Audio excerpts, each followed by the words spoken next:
50 লক্ষ টাকা চাঁদা না দেওয়ায় বিএনপির নেতাকর্মীরা বাড়িতে গিয়ে পরিবারের সদস্যের উপর হামলা করলেন, ঘরকে মাটির সাথে মিশিয়ে দিলেন এবং পরিবারের সদস্যদের উপরে এমনটাই নির্যাতন করলেন যে কোলের ছোট্ট বাচ্চার মুখের মধ্যেও আঘাতের দাগ দেখা গেল।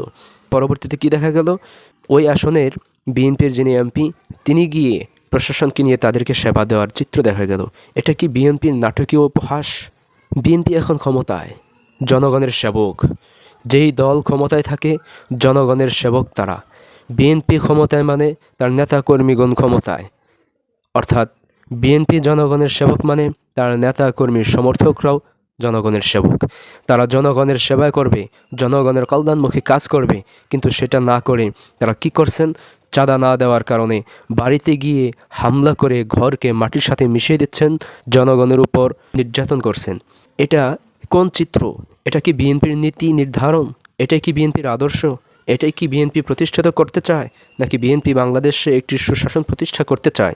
নাকি বিএনপি বাংলাদেশে কল্যাণমুখী রাষ্ট্র হিসেবে গঠন করতে চায়? কি চায় তারা? কি আজব!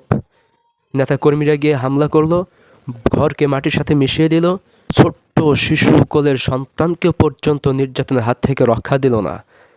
পরবর্তীতে তাদের নেতারা গিয়ে, প্রশাসন গিয়ে তাদেরকে সেবা দিল, সেবা দেওয়ার তাল বাহানা করলো। এটা তো ছলনাময়ী ঠাট্টা উপহাস ছাড়া আর কিছু হতে পারে না।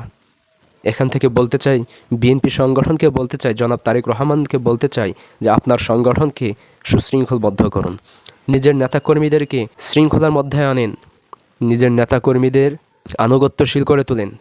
এভাবে যদি বিশৃঙ্খলা করে, সারা বাংলাদেশে বিভিন্ন জায়গায় দেখা যাচ্ছে বিএনপির নেতাকর্মীরা ধর্ষণ করছে, চাঁদাবাজি করছে, লুটতরাজ করছে, হামলা করছে, এভাবে যদি চলতে থাকে তাহলে আওয়ামী লীগ যেই পথে ছিল আপনারাও কিন্তু সেই পথেই চলতেছেন। তারা যেই পথ দিয়ে পালিয়ে গিয়েছে আপনারাও কিন্তু সেই পথে পালাতে বাধ্য হবেন।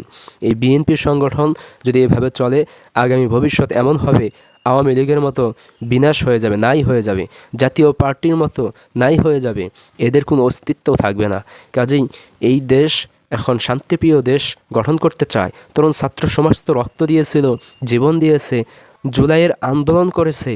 আপনারা ক্ষমতায় গিয়েছেন এই চাঁদাবাজ লুটতরাজ বৃদ্ধির জন্য নয়, বরং সেগুলো বন্ধের জন্য, সুদ বন্ধের জন্য, ঘুষ বন্ধের জন্য, ধর্ষণ বন্ধের জন্য, বিভিন্ন ধরনের চাঁদাবাজি লুটতরাজ বন্ধের জন্য। কাজেই বিএনপি সংগঠন তারা যেহেতু ক্ষমতায় গিয়েছে মানে জনগণের সেবক, তাদের নেতা কর্মী সমর্থকরা যেন জনগণের সেবক হিসেবে কল্যাণমুখী কাজ করে, এটাই অনুরোধ।